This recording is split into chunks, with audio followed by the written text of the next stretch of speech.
Refreshing শরীরকে active রাখে কাঁচা আমের শরবত। এই সামারে অবশ্যই ট্রাই করবেন কাঁচা আমের শরবত। আসুন রেসিপিটা দেখে নিই কীভাবে বানাচ্ছি।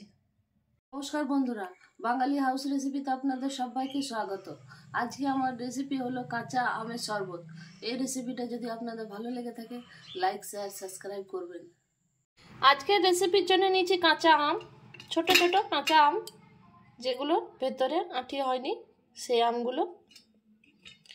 2 পিস লঙ্কা, কাঁচা লঙ্কা, বিট লবণ, জিরে ভাজা গুঁড়ো করে নিয়েছি ভেজে শুকনো খোলায়। আমি একটা মিক্সির জার নিয়েছি, মিক্সির জারে আমগুলো লঙ্কাগুলো ঢেলে দিচ্ছি।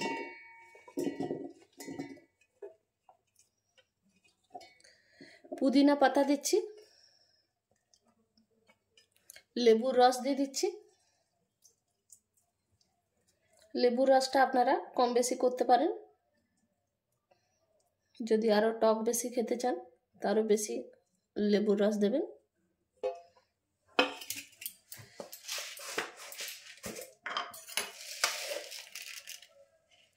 চিনি দিয়ে দিচ্ছি 1 চামচ,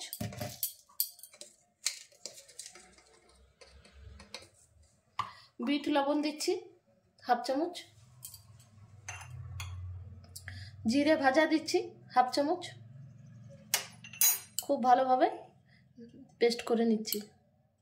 দেখুন আমার ভালোভাবে পেস্ট করা হয়ে গেছে। এবার আমি এতে চিল্ড ওয়াটার মিক্স করছি।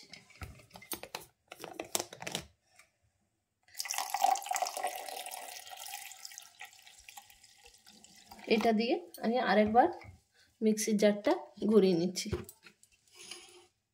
দেখুন খুব ভালোভাবে পেস্ট হয়ে গেছে। চিনি, নুন, আমটা, কাঁচা লঙ্কা, পুদিনা। এবার আমি খুব ভালোভাবে পেস্টটা ছেঁকে নিচ্ছি।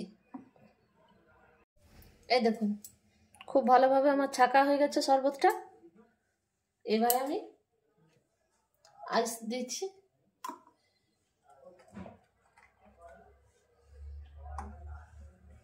একটা করে আইস দিয়ে দিলাম আর চিল্ড ওয়াটার মিক্স করে দিচ্ছি।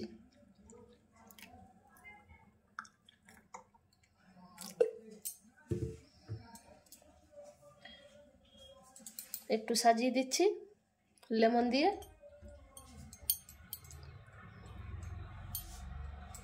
একটু উপরে পুদিনা পাতা দিচ্ছি।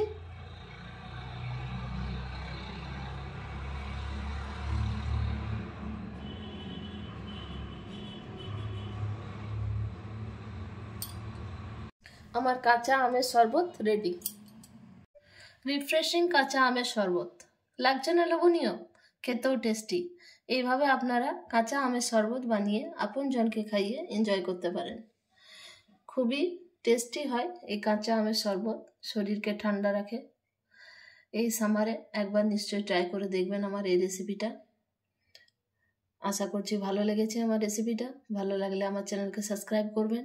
কেমন লেগেছে রেসিপিটা কমেন্টে অবশ্যই জানাবেন। আবার নতুন রেসিপি নিয়ে হাজির হব। ধন্যবাদ। কাঁচা আমের শরবত বাড়িতে ছোট বড়রা সবাই পছন্দ করে। একবার নিশ্চয়ই এই রেসিপিটা ট্রাই করে দেখবেন। অনুরোধ রইল কাঁচা আমের শরবত।